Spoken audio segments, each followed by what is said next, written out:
একদিন এই ব্যাংকটা তার পুরো পরিবারের ছবি তোলার চেষ্টা করছিল, কিন্তু সে কোনাতে বসে থাকা তার সব থেকে ছোট্ট মেয়েটার ছবি তোলার কথা ভুলে গিয়েছিল।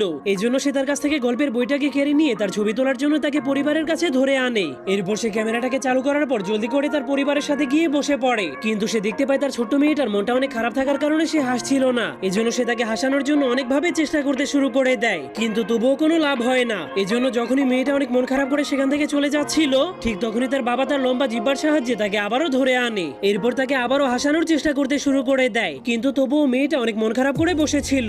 এজন্য তার বাবা তার উপর অনেক রেগে ভুলবশত একটা পুতুলের মাথাকে ভেঙে ফেলে, যা দেখার পর তার সবগুলো বড় মেয়ে অনেক ভয় পেয়ে কান্না শুরু করে দেয়। কিন্তু তখনই ছোট্ট মেয়েটা তাদের এই অবস্থা দেখে হাসতে শুরু করে দেয়। তখন তাদের বাবা সবাইকে শান্ত করার চেষ্টা করছিল, কিন্তু যখনই সে দেখতে পায় তার ছোট্ট মেয়েটা হাসতে শুরু করেছে, তখনই সে জলদি করে তার মেয়ের কাছে গিয়ে একটা ছবি তুলে নেয়। কিন্তু যখনই তার ছোট্ট মেয়েটা বুঝতে পারে সে হেসে দিয়েছে, তখনই সে থেমে যায়। এরপর তাদের বাবা সেই ছবিটাকে এডিট করে তাদের